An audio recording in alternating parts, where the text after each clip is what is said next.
I found out my mother had been deliberately turning all of us against each other for decades when I opened a spiral notebook buried under her sweaters and saw my own name at the top of a page next to a score out of 10 and a list of leverage points. Plus the words "too close to Sam, must create distance," written in my mother's tiny, precise handwriting like she was planning a grocery trip instead of strategies to sabotage my marriage. And I swear to you my brain made this sharp little popping sound like a bubble finally bursting inside my skull, as suddenly 1,000 random family blow-ups over the last 30 years clicked into place like a very ugly puzzle. For context, I'm 47, I've been married to my husband Sam for 23 years, and we have 2 kids. Anna, who's 20 and in college, and Jake, who's 16 and finishing high school. I have one older brother, Eric, and a younger sister, Melissa. Growing up, I thought we were just a big feelings family. We weren't physically violent. Nobody was an obvious drunk or addict, but there was always drama. Someone was always mad at someone else. Holidays were minefields. My mother, Linda, called it being honest. At least we're not like those fake families who never say how they really feel, she'd say as she dissected my aunt's outfit or my cousin's weight gain at Thanksgiving.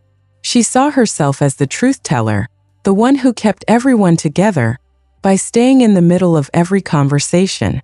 My dad was the opposite, a quiet man who worked long hours and escaped to the garage whenever voices got too loud.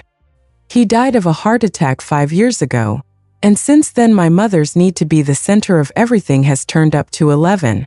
The notebook I found was during one of those unglamorous acts of caregiving adult children do when their parents start to fall apart. My mom had slipped on some ice, broken her hip, and ended up in the hospital.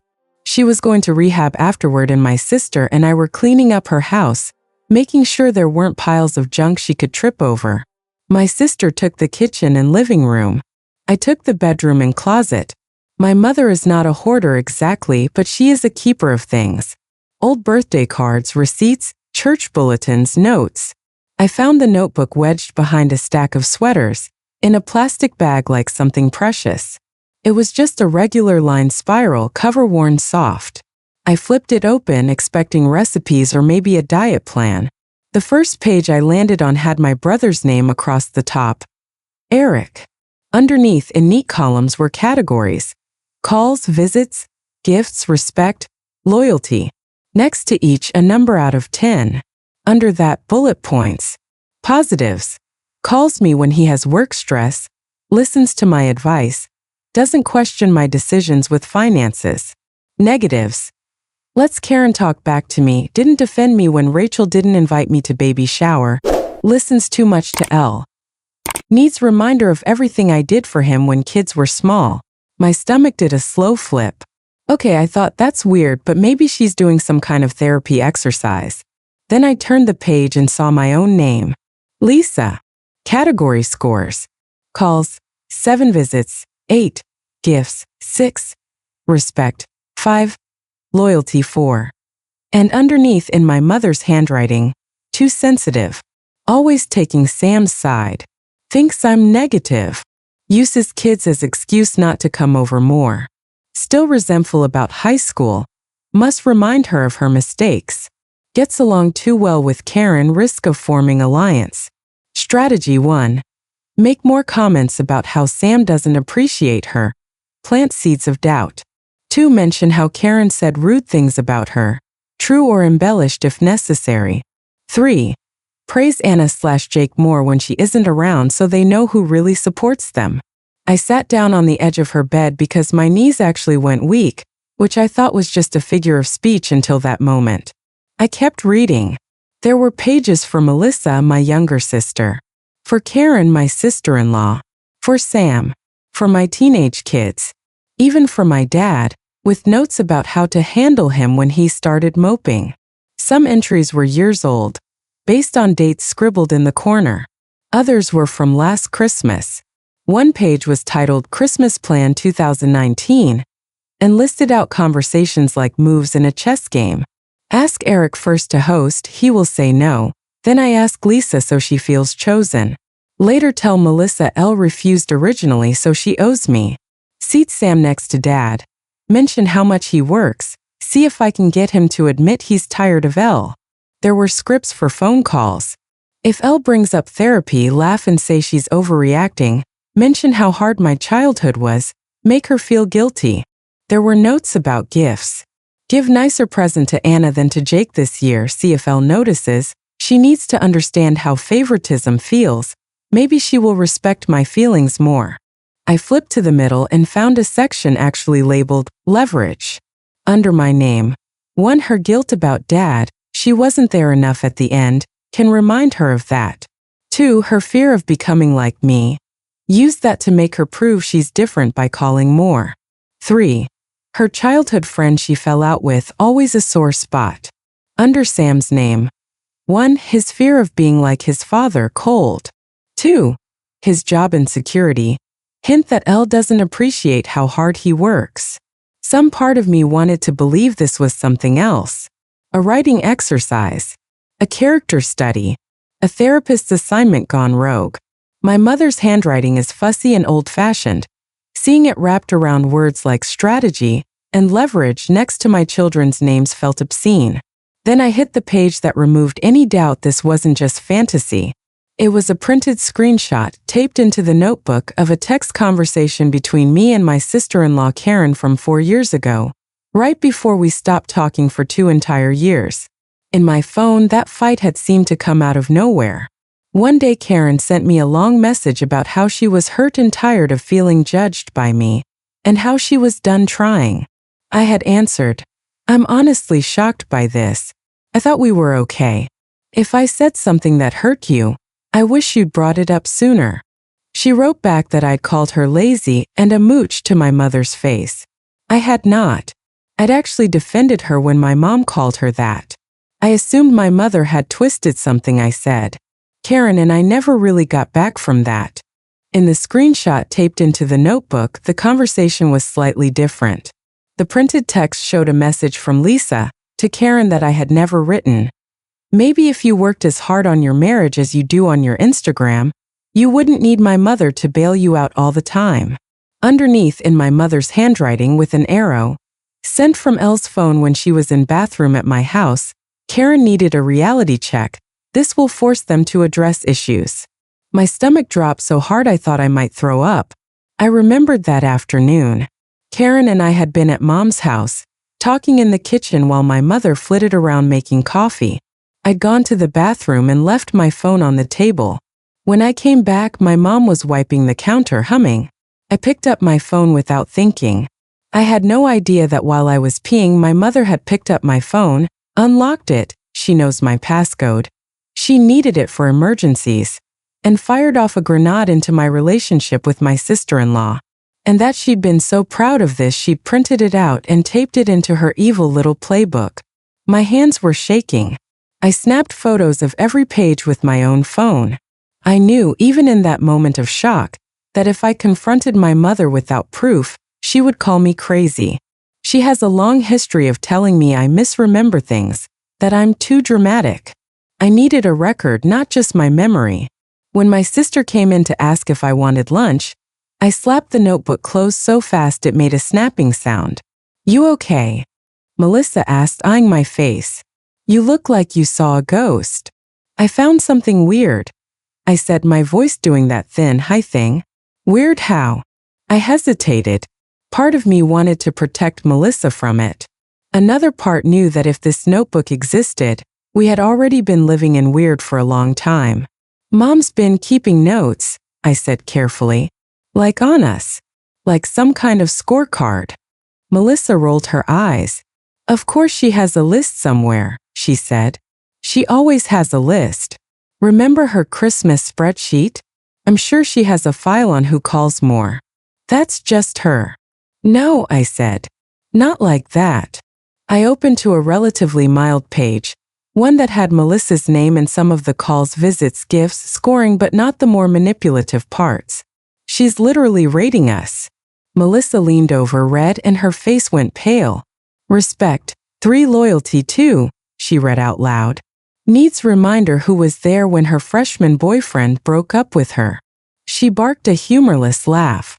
"That was 30 years ago." "There's more," I said. A lot more. What kind of more? She asked. I hesitated again, then flipped to a page that only tangentially involved her. One about Christmas where my mother had written, "Tell Melissa that Elle said she didn't want to host because M is too messy. See if that gets them talking." Melissa's eyes widened. "She told me you said that," she whispered. "That's why I snapped at you about your perfect house that Christmas." "I never said that," I said. "Not once. I said I was tired and couldn't host that year. That was it." Melissa sank onto the bed next to me. We sat there in silence for a moment, the weight of 3 decades of heated arguments and cold shoulders suddenly shifting in my head. "This is sick," she said finally. "This is actually sick." "You have no idea," I said, and showed her the taped screenshot about Karen. We both just stared at it. "Oh my God," she whispered. "So when Karen told me you'd been nasty to her, she wasn't lying. She just didn't know it wasn't really you." "Mom blew up my relationship with her for sport," I said. "She used my hands to do it." "We have to talk to Karen," Melissa said immediately. "And Eric. He needs to see this." "Yeah," I said. "But first I need to see something else." I had a hunch, an ugly one, about why my mother had this all written down instead of just winging it like most people who gossip. The hunch had to do with her memory. Over the last couple of years, she'd started repeating stories, sometimes mixing details. We'd worried about early dementia. She'd refused any testing, insisting she was just tired. What if the notebook wasn't just a hobby? What if it was her way of keeping her lies straight? That night, after dropping my sister off and making sure the house was locked up, I sat in my car and scrolled through my photos of the pages. One section caught my eye. Grandkids. Under Anna's name, my mother had written, "Very smart, thinks she's above family drama. Must remind her of everything I did for her as a child. Likes Elle and Sam too much, need to be sole confidant for at least one of the kids." Strategy 1. Tell her stories about how hard things were when Elle was little. Make Elle look ungrateful. 2. Offer to help with tuition if she keeps visiting, then pull back to see if she still comes. Under Jake's name. Sensitive like Elle. Easy to make him feel guilty. Good potential ally if things go wrong with Elle. But must be careful not to push too hard. Sam will get suspicious. Reading that made me feel physically ill. My kids adore their grandmother. She's baked them cookies, gone to soccer games, knitted them scarves. I had always thought the weird comments she made about who visits more were garden variety grandma guilt. I had not considered that she was keeping an actual score and writing mind games in a notebook like a strategist in some twisted social war. I started thinking back. The time Anna came home from a visit with my mom and asked cautiously, "Did you really almost leave us when we were little?" I'd been shocked. "God, no," I'd said. "Why would you think that?" Anna had shrugged and said, "Nana said you were unhappy, that you talked about abandoning us, but she talked you out of it. That never happened." I confronted my mother then and she'd laughed it off. "I was just dramatizing," she'd said. "Kids love a story." The time Jake came home weepy because Nana said we don't visit enough and she's going to die soon, and you won't even let her live with us. I had chalked it up to elderly melodrama. Now it looked like something else, tactics. Over the next week, with my mother still in rehab, I started doing my own quiet investigation. I asked Karen if we could meet for coffee, saying I wanted to clear the air. She agreed cautiously. We hadn't been close in years and I couldn't blame her. At the coffee shop, I showed her the printed screenshot from the notebook next to my actual message history from that day. "I didn't write that," I said, pointing at the nasty line about her Instagram. "I think Mom did. From my phone. I only found out because she printed it and kept it like a trophy." Karen stared at the pages, then at me. Her eyes filled with tears. "I thought that was you," she said. "I thought you finally said out loud what you'd been thinking all those years. That I wasn't good enough for Eric. That I was using them. I defended you when she said those things," I said. "I told her you were doing your best." I had no idea she turned around and used my phone as a puppet. Karen covered her face with her hands. She told me you called me a leech, she said. She said, I'm just telling you this because I care, but Lisa said she's tired of bailing you out. I cut you off to protect myself. I thought I was finally setting a boundary with you. All this time it was her. The bitterness in her voice was like a mirror of my own. We sat there, two women in our 40s with coffee going cold, realizing that half the distance between us had been built by a third person pulling strings. Do you have other things? She asked. On me. Yes, I said, and showed her the page with her name, her score. The note. Karen is insecure about her family, use that. Tell her Elle thinks her parents are trash to see if she repeats it. Karen let out a strangled laugh. Oh my God, she said. She did that. She told me you said my mom was trashy. That's why I told you to stay out of my relationship with my family. I thought you'd overstepped. I never said that, I said. I don't even like your mom, but I never used that word. We both laughed then, a hysterical, exhausted laugh. Your mom is like a social arsonist, Karen said, lighting little fires everywhere and then complaining about the smoke. After that, telling Eric was easier than I'd feared. I forwarded him some of the photos. He called me immediately. What the hell is this? He demanded. His voice was shaking. Is this some kind of joke? I wish, I said. I found the notebook in her closet. She's been keeping stats on us, he said, disbelieving. Like we're her fantasy football team. And writing plays, I said. You need to read the parts about you and Dad. There was a long pause on the line. I always thought it was you, he said quietly. When Karen would come home upset, saying you'd said something awful, I figured you just had a sharp tongue. I told her, that's just Lisa. I know, I said. She thought that too. Because Mom wrote it in my voice. What kind of person does that? He whispered. We both knew the answer. We just hadn't wanted to. We arranged to confront my mother together once she got home from rehab. In the meantime, I kept digging. One evening, with my mother's permission, I'd taken her phone home. So I can charge it and clear out some of the junk texts, Mom. She trusts me with tech stuff. On her phone, I found multiple family group chats where she'd changed the names. There was a chat labeled The Kids that I assumed included me, Eric, and Melissa. It did. There was another labeled The Kids Too that included just her, Eric, and Melissa, know me. Another labeled The Girls that was her, Melissa, and Anna without me. In some, she'd screenshot something from one chat and send it to another with commentary. See how ungrateful Elle is. She'd written under a screenshot of me saying I couldn't host Thanksgiving because my work was crazy. She doesn't care about family. In another, she'd taken one sentence from a long message of mine to her about needing space. I can't keep dropping everything to come over every time you're lonely, Mom. And sent just that sentence to Melissa with the caption, look what she said. Who talks to their mother like this?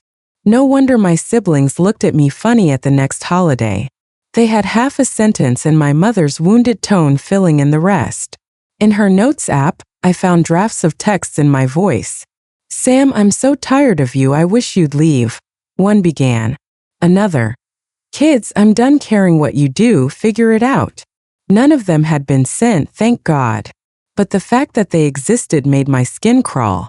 It was like finding out someone had been rehearsing a monologue of your breakup behind your back. Mixed in with the manipulative scripts were occasional glimpses of something else. Raw, unfiltered fear. No one calls, she'd written in one note. If I don't stir the pot, they forget me. If they like each other more than me, they won't need me. It didn't excuse anything, but it was a clue. My mother was terrified of being irrelevant, and she had chosen, consciously or not, to respond to that terror by making herself indispensable as the hub of an emotional wheel, even if it meant breaking the spokes. When she came home from rehab, my siblings and I gave it a week. We helped her settle in, made sure she could navigate with her walker, stocked her freezer. We didn't mention the notebook. I walked around with it in my bag, feeling it like a bomb. Finally, one Sunday afternoon, Eric and I came over together. Melissa bailed at the last minute, texting that she couldn't handle drama right now, which was very on brand. Mom was in her recliner watching some cooking show, a blanket over her lap. "Oh, look," she said brightly when we walked in. "My two oldest. Where's my baby?" "Busy," Eric said. His voice was tight. "We need to talk, Mom." She rolled her eyes. "That's never a good sign," she said. "What did I do now? Breathe wrong?" I sat down across from her and took the notebook out of my bag. I placed it on the coffee table between us like evidence. For a second, she went very still. Then she laughed too loudly. "You've been snooping," she said. "That's private." "Private what?" Eric asked. "Private playbook? Private scoreboard? Private trash talk?" "It's just notes," she said, reaching for it. Eric's hand shot out faster. He grabbed it before she could and flipped to a random page. "Calls 7 visits 5 respect 3, he read aloud. "Needs reminder who paid for his braces." He looked up, eyes cold. "This is insane, Mom." "Don't be dramatic," she said, falling back on her favorite phrase. "I was bored. It's just me venting. You two have no idea how much I do for this family." "This isn't venting," I said. My heart was pounding. I flipped to the taped screenshot of my text to Karen. "This is you sending messages from my phone to blow up my relationships. This is you writing strategy next to your grandkids' names. This is not normal." Her eyes darted to the page. I saw the moment she realized exactly what we'd seen. Her face went through denial, annoyance, and then something like fear. "You always take everything so literally," she snapped. "It was a joke. A little nudge. You and Karen needed to clear the air. You're both so passive-aggressive." "So you impersonated me," I said. "You violated my privacy. You lied." "That's not a nudge. You're overreacting," she said. "If you had just talked to each other like adults, it wouldn't have become such a big deal. I didn't make you stop speaking. You did that. Based on information you manufactured," Eric said. He was shaking now too. "And you've been pitting us against each other for years, haven't you? All those just thought you should know what she said conversations." "I tell the truth," she said, puffing up. "You're all so sensitive you can't handle it." I flipped to a different page. "Tell Melissa that Elle said she didn't want to host because M is too messy," I read. "See if that gets them talking." I looked up. "That's not truth, Mom. That's stirring shit. Watch your language," she snapped automatically. "You're not too old for a bar of soap." "I'm almost 50, I said. "And I'm telling you as a grown woman, this is abusive." Her mouth dropped open. "Abusive," she repeated. "I gave birth to you. I wiped your behind. I worked nights so you could have dance lessons. And now you sit in my living room calling me abusive because I wrote in a notebook. Because you wrote scripts for how to hurt me," I said, voice breaking. "Because you wrote, 'Remind her she wasn't there when Dad died' as a strategy. Do you have any idea how cruel that is?" She flushed. "You weren't," she said. "You were at some work thing. I was on a plane flying back from a conference you told me I should go to because your career matters," I said. I sat in an airport sobbing when Eric called. "I have carried that guilt for 5 years.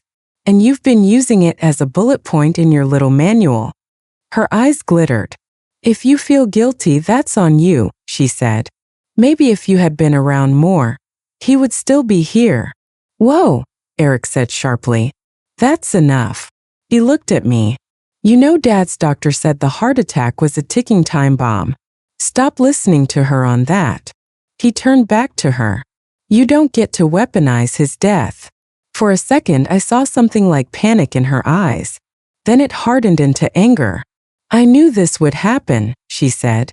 "I knew if you two started talking too much, you'd gang up on me. That's why I always kept you separate. You twist everything I say." "We twist it," I said, gesturing at the notebook. "We're not the ones writing make more comments about how Sam doesn't appreciate her as a strategy. Did you know she's been trying to make me doubt my marriage?" I looked at Eric. Every time I told her I was tired or Sam was working late, she'd say, You know, husbands stray when wives nag too much. Or, are you sure he's not like his father? I thought she was being thoughtless. It turns out she was doing it on purpose. I was protecting you, she said. Men cheat. Look at your father's brother. Someone had to warn you. By trying to make me suspect my own husband, I said. You don't protect someone by making them feel alone. You're so ungrateful, she said, tears suddenly springing to her eyes. It was her usual tactic. If anger doesn't work, cry. I bend over backward for you kids. I'm the one you called at 3 in the morning when Anna had that fever. I'm the one who watched Jake every time your sitter flaked. And now you're acting like I'm some kind of monster because I wrote down my feelings. Feelings are I'm hurt that you don't visit more, Eric said. Feelings are not here's how to manipulate my children into fighting so I don't feel left out. This is pathological. Big word, she sneered. Did your therapist teach you that? Yes, actually, I said. She also taught me that I don't have to accept being treated like this just because you gave birth to me. Her lips thinned. Ah, therapy, she said. I should have known. You go once a week and pay someone to tell you it's all my fault. That must be nice. Therapy is the only reason I didn't think I was crazy for noticing these patterns, I said. And now I have your own words to prove it. There was a long pulsing silence. The TV babbled in the background. My mother's chest rose and fell rapidly. Finally, she said, So what now? You going to put me in a home? Cut me off? Tell the whole world what a terrible mother I am. I don't know what now looks like, I said. But I know some things are changing. I'm not going to pretend this is okay. I'm not going to let you talk to my kids alone about me ever again. And I'm done letting you triangulate us. Triangulate, she repeated, mocking. Such fancy words. You think you're better than me now because you have Google. No, I said. I think I'm healthier than I used to be. And I want my kids to be healthier than we were. I did my best, she whispered. For a second she sounded small, like the girl she must have been once. No one did that for me. My mother was a real monster. I at least cared enough to be involved. Your mother was cruel, I said softly. We've heard the stories. But you don't get points for being cruel in a different way. Her face shuddered. Get out, she said suddenly. Both of you. If you're going to sit here and call me abusive and cruel in my own house, you can leave. See how you like holidays without me. See who visits you when you're old.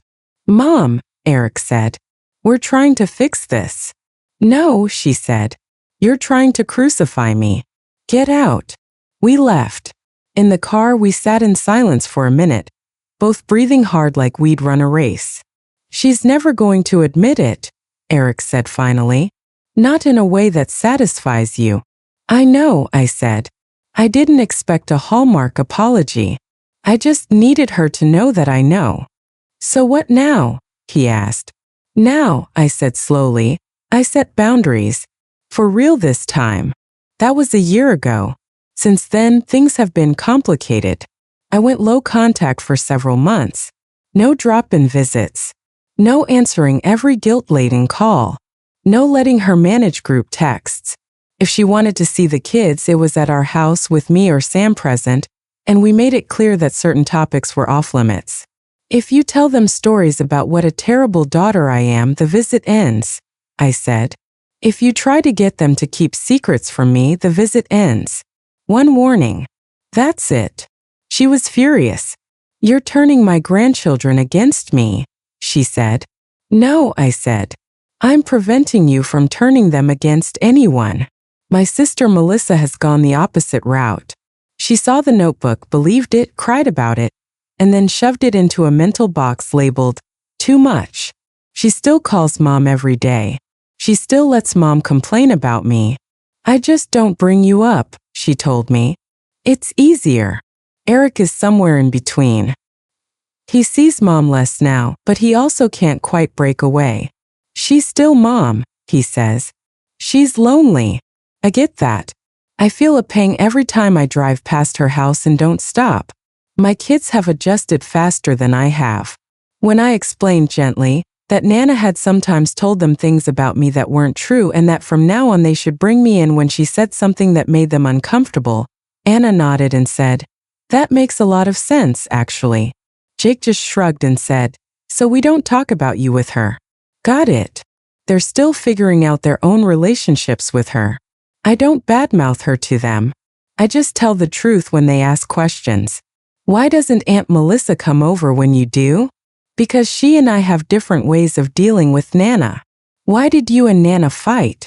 Because Nana did some things that hurt me, and we're trying to figure out if we can trust each other again. My mother, of course, has her own version of events. In her church group, I'm the daughter who got too big for her britches, and let some therapist convince her everything is her mother's fault. With extended family, I'm cold and unforgiving. At Christmas, which we had at our house this year without her because she refused to come unless we apologized for that little stunt, my aunt pulled me aside and said, "Your mom says you found some kind of diary and are making a mountain out of a molehill. You know she's always been dramatic. Can't you just let it go? She's old." I asked my aunt if she knew that her own estranged sister, our other aunt, had died alone in an apartment 2 states away, still convinced that my mother hated her because of something my mother had told her 40 years ago. My aunt looked away. "We all make mistakes," she said weakly. "This isn't forgetting to pick us up from school," I said. "This is consistent, deliberate manipulation. For decades." She didn't have an answer for that. Sometimes, late at night when the house is quiet, I think about my mother as a girl. I know some of her story. Her father drank. Her mother threw plates.